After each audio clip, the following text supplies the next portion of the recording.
Enough class again. Chúng ta tiếp tục với câu số 21. They spend a lot of money. Ở đây chúng ta có spend money và cấu trúc của chúng ta là spend money on verb in hoặc something. Spend money on verb in hoặc something. Vậy đáp án của chúng ta là D, providing.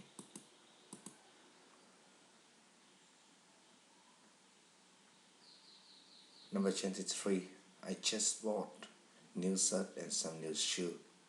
Và search được nhắc đến lần thứ hai thì search chắc chắn phải là từ giờ. Vậy trong ba cái đáp án này chúng ta thấy có B và D thì có từ giờ. Vậy đáp án chỉ có thể là B và D. Quite expensive but the price up. Và su lại nhắc lại lần thứ hai, vậy su cũng có giờ. Và chúng ta sẽ có đáp án chúng ta là D, ở giờ.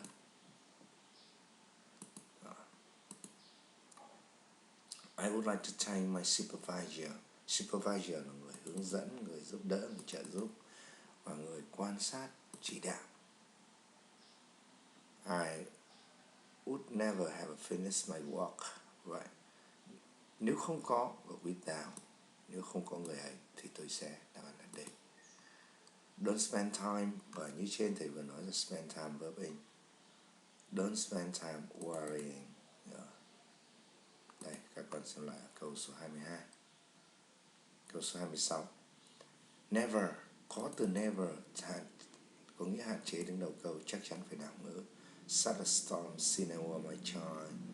Kể từ khi còn là đứa trẻ, xin cho ta biết đây là thể hiện tạo hoàn thành. Vậy have I, đáp án là B. We need further information, đây là một cụm từ cố định, thông tin chi tiết hơn. Further information, thông tin chi tiết.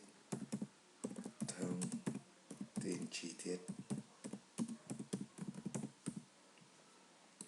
Tôi muốn biết thông tin chi tiết hơn. Câu 28. Water polo is a play in a pool. Và cái này có ngay ở dòng 1 bài đọc của lớp 12. Bài 12, lớp 12. Thầy ghi vào đây unit 12. Phần đọc có rồi. Tiếp theo.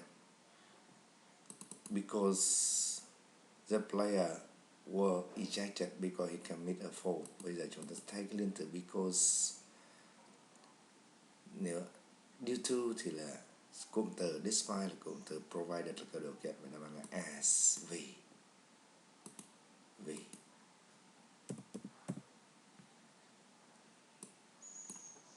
Câu số 30. You need proper shoe to go hiking in the mountain. The ground is rough and harsh. Đây là lý do để giải thích cho cái việc needs đằng trước. Vậy because đây là mệnh đề chỉ, nguyên nhân, lý do. Chúng ta chuyển sang bài tiếp theo, bài sửa đổi, câu số 31. This class has cancelled because too few students had registered before registration class.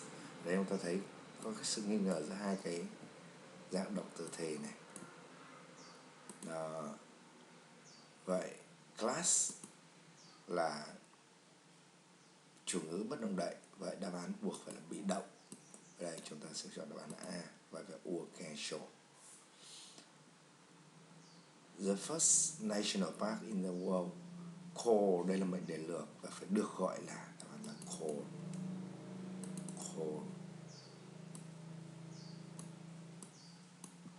Được gọi là, được coi là. A food additive có nghĩa là chất phụ gia, is any chemical that food manufacturer intentional add là động từ, add là verb, vậy trước nó phải là một trạng từ, intentionally.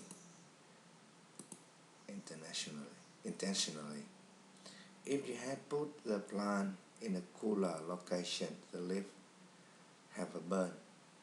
Ở đây là rõ ràng có chữ if, vậy đây là cái loại 3. If you had put the plant in a cooler location, the leaf. Vậy nếu bạn đặt cái cây vào cái vị trí mà nó mát mẻ hơn thì cái lá của nó đã bị đốt. Sai rồi, vậy là wouldn't have a burn, và đáp án là have a burn.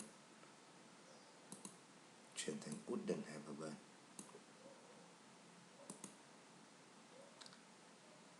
The house was quiet when I got home because everyone had. Đây là mệnh đề đầy đủ. Toàn bộ cái sau là mệnh đề đầy đủ. Vậy ta không thể dùng because of được, và chúng ta phải dùng là because. Đáp án là D. Chúng ta chuyển qua bài nào. Chúng ta thể hiện từ hybrid of swimming, gymnastics and dance, 3 cái.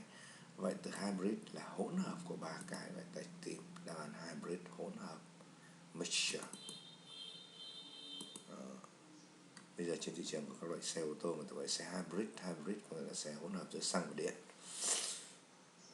Môn bơi nghệ thuật là môn hỗn hợp giữa bơi, thể dục dụng cụ và nhảy, khiêu vũ. Môn thể thao này có cái tác dụng nghệ thuật, tính nghệ thuật rất là cao và liên quan đến 3 môn thể thao. It consists of swimmer performing a synchronized routine of elaborate and dramatic move in the water, accompanied by music, accompanied by được đệm bởi, được theo sau bởi. Synchronized swimming demand first-rate water skill. Nó đòi hỏi phải có các kỹ năng đầu tiên ở dưới nước. And requires strength, endurance, flexibility, grace, artistic, and precise timing. Not to mention exceptionally breath control while upside down underwater. Upside down underwater có nghĩa là chúi đầu xuống nước, cho chân lên. Developed in the early 1900s in Canada, it is a good sport performed almost exclusively by women, although there's some participation by men. In its early form, it was sometimes known as water polo, môn vũ ba lê dưới nước.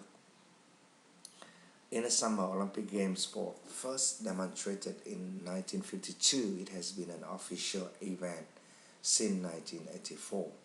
Olympic and World Championship competition is not currently open to men. Thì hiện nay thì các cái vận động viên nam vẫn chưa được tham dự môn này trong trò chơi Olympic và môn vô địch thế giới của môn bơi nghệ thuật. But other international and national competition allow male competitor. Both USA Synchro and Synchro Canada allow men to compete with women. Ở Canada và Mỹ thì người ta cho phép nam cùng thi đấu với nữ.